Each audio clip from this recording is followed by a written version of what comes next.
Bloomberg Audio Studios. Podcasts, radio, news. Last winter, on a windy, chilly morning, Bloomberg's reporter Shoko Oda arrived in a tiny rural city called Kashiwazaki. It's on the western coast of Japan, surrounded by mountains and rice fields. And it's about a 2-hour bullet train ride from Tokyo. And it's known for heavy snow during the winter, so there's a lot of ski resorts. The other thing that it's really well known for is really good quality rice. So there's a lot of sake brewers that are making sake there as well. But Shoko wasn't there for skiing or sake tasting. She was invited to tour the world's biggest nuclear power plant, known as KK. So KK stands for Kashiwazaki Kariwa, and it's named after the two cities that it straddles over. And it has 7 nuclear reactors, and it's also the world's biggest nuclear power plant with 8.2 gigawatt capacity. If KK ran smoothly without any problems, at a very conservative maintenance schedule, it would produce enough power for roughly 13 million households in Japan. That's enough to power double the homes in Tokyo. Now, KK doesn't allow electronic devices in its facility, so Shoko couldn't record anything, but she walked us through her visit. You know, nuclear power plants are one of the most highly secured places in Japan. Lots of checkpoints. They also give you protective gear. And then we went inside the actual reactor unit number 7, where we were taken to an observation deck, and you could kind of see through the glass the operating floor where there's a spent nuclear fuel pool. That's where they keep the used fuel. There's lots of pipes and wires. Some places are quite small. You have to kind of walk through nooks and crannies to get to places. You feel like you're getting lost inside a complete maze, like a labyrinth. Shoko, what was going through your head as you were walking through this power plant? Well, I mean, it really hits you when you're inside the actual facility itself. Of course, you follow the rules and the protocol, but, you know, it makes me wonder sometimes what happens if an earthquake strikes at that point. How will we be getting out of the facility in times like that? So that's something that crosses my mind whenever I'm at a nuclear power plant. Shoko's worry was once a living nightmare for about 128 million people living in Japan. In 2011, an earthquake hit the east coast of the country and caused a meltdown at the Fukushima Daiichi nuclear power plant. That facility is owned by Tokyo Electric Power Company, or TEPCO, which also owns KK. After Fukushima, Japan suspended operations of all its nuclear reactors. But now, 13 years later, the debate about restarting KK, the world's largest nuclear power plant, is heating up.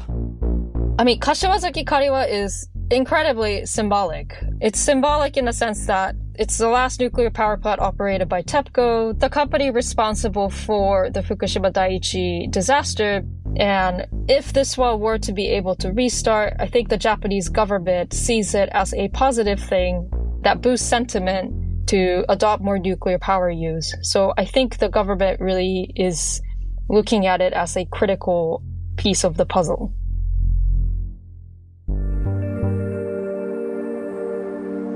Welcome to the Big Take Asia from Bloomberg News. I'm Oanh Ha. Every week, we take you inside some of the world's biggest and most powerful economies and the markets, tycoons, and businesses that drive this ever-shifting region. Today on the show, will the world's biggest nuclear power plant get a second chance? Japan has a relatively long history of developing nuclear power. The country's first nuclear reactor began operating in 1966. So Japan's always been resource scant. We import a lot of our energy needs from abroad. In the 1970s, Japan was impacted by the oil shocks. That was one of the drivers for Japan then to turn to use of nuclear power because they thought that it's important to reduce dependency on imports of energy. So at one point, Japan had a goal to boost nuclear power use to 50% of its power mix by 2030. With that goal, Japan boasted 54 nuclear reactors throughout the country in 2011, among the most globally. and made nuclear energy a strategic priority. And it worked. At one point, nuclear was about a third of Japan's power mix, until Fukushima. So in March 2011, there was a massive earthquake and tsunami that struck northeastern coast of Japan. We've already seen waves 4 meters high. That's 13 feet. We saw houses being swept into rice fields there. Now, And these tsunami overwhelmed TEPCO's Fukushima Daiichi nuclear power plant, and it led to a power loss and failure to cool down the nuclear reactors there, and it caused a meltdown. An evacuation was ordered less than an hour ago for residents that live within about 2 kilometers of a reactor in the prefecture of Fukushima. The Fukushima disaster is regarded as the worst nuclear accident since Chernobyl in 1986. In the aftermath of Fukushima, Japan suspended operations of all of its 54 nuclear reactors and permanently scrapped about a third of them. Fukushima basically changed everything. The disaster really changed Japan's energy policy. Japan took all of its nuclear power plants offline to check for safety. And they also put in place a new regulatory framework that requires utilities to follow that process before they can bring nuclear reactors back online. Since Fukushima, Japan has restarted 12 nuclear reactors, and 5 more are waiting to come back online, pending additional approvals. That includes 2 reactors at Keikei. Shoko spoke with Rafael Grossi, Director General of the International Atomic Energy Agency. He thinks it's important for Japan to be able to rely on nuclear energy again. He thought that Japan has all these nuclear reactors sitting idle in the country. All of that capacity that's wasted, that's sitting there, has potential to lower carbon emissions from coal and gas plants, but it's just the restart takes such a long time and that it just remains there collecting dust. Today, Japan relies almost 70% of its power mix on imported fossil fuel, like coal and liquefied natural gas, which makes Japan incredibly vulnerable to the swings in energy prices.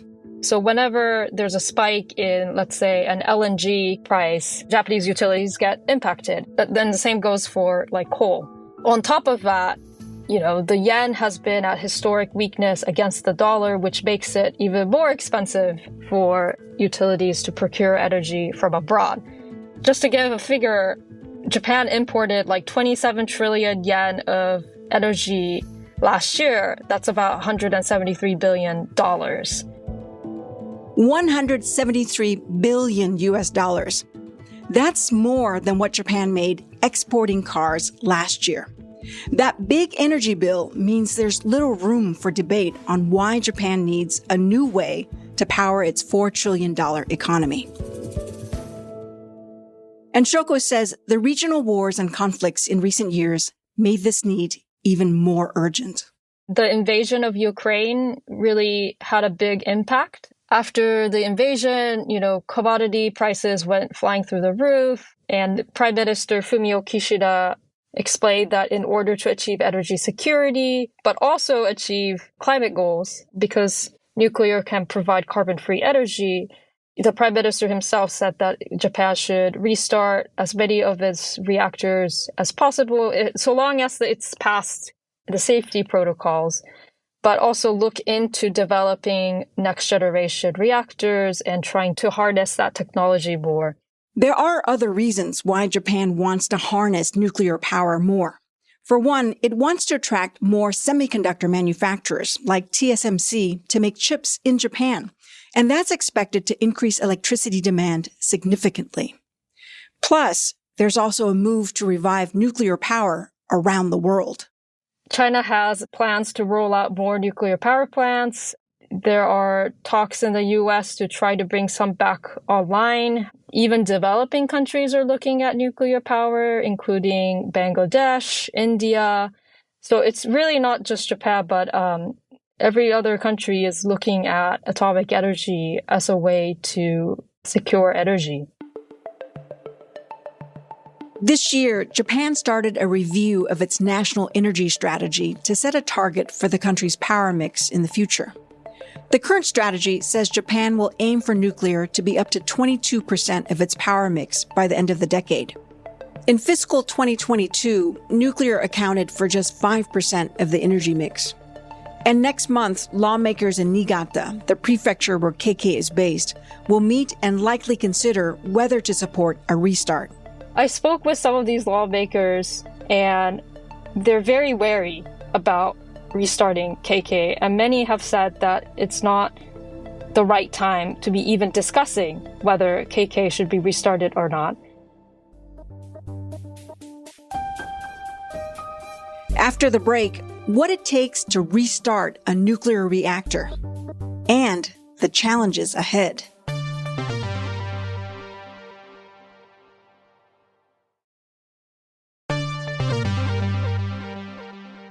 Shoko, earlier we talked about how Japan wants to restart the world's biggest nuclear power plant to tackle soaring energy costs. How do you even go about doing that? I mean, obviously, it's not like restarting a computer. You're not just flipping a switch. Yeah, it's an incredibly complicated and long-winded process. So basically, Japanese utilities have to submit a plan to the nation's regulator, and that's submitted to the Nuclear Regulation Authority, and they check whether it matches the new framework that came into place after the Fukushima disaster. Once that's approved, it goes back to the utility to conduct the necessary safety construction work at the power plant. And then on top of that, they also have to gain the blessing of the local governor of the town that the nuclear power plant's in. And that blessing from the local governor, it's not even a legal requirement.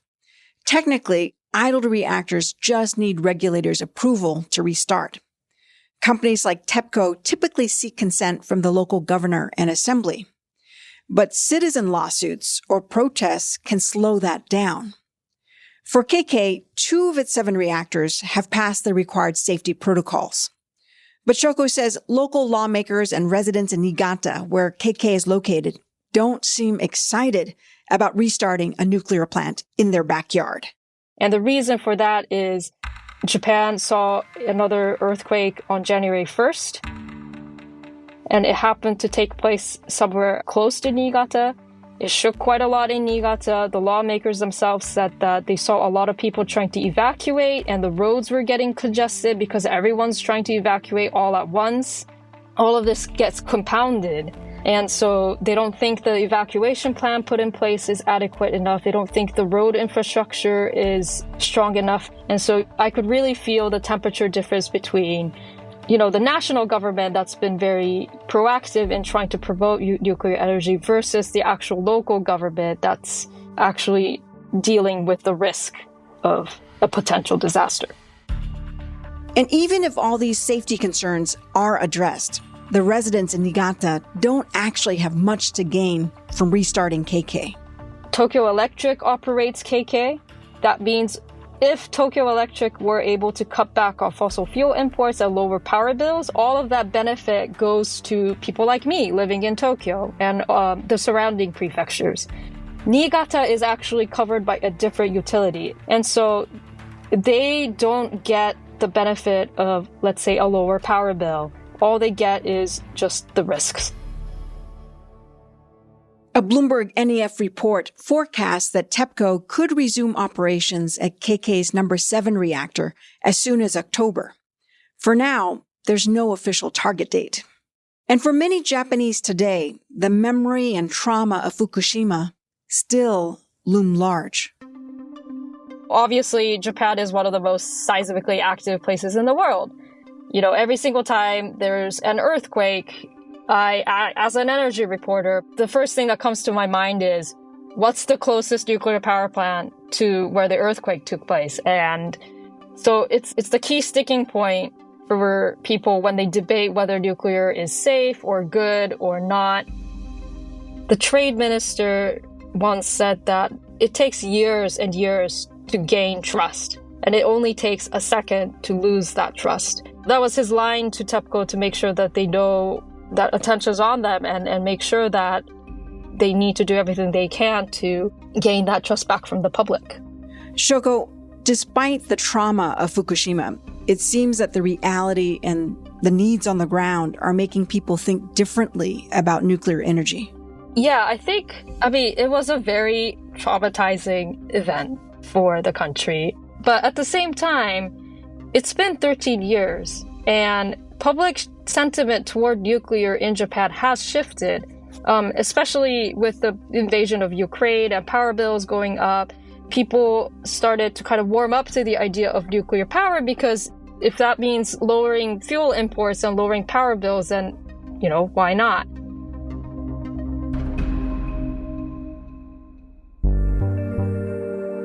Thanks for listening to the Big Tech Asia podcast from Bloomberg News. I'm Oanh Ha. This episode was produced by Yang Yang, Naomi Ng, Jessica Beck, and Alex Sugiura. It was mixed by Blake Maples and fact-checked by Naomi Ng. It was edited by Bill Ferries and David Stringer. Naomi Shaven and Kim Gittleson are our senior producers. Elizabeth Ponso is our senior editor. Nicole Beamsterboer is our executive producer. Sage Bauman is Bloomberg's head of podcasts. Please follow and review the Big Tech Asia wherever you listen to podcasts. It helps new listeners find the show. See you next time.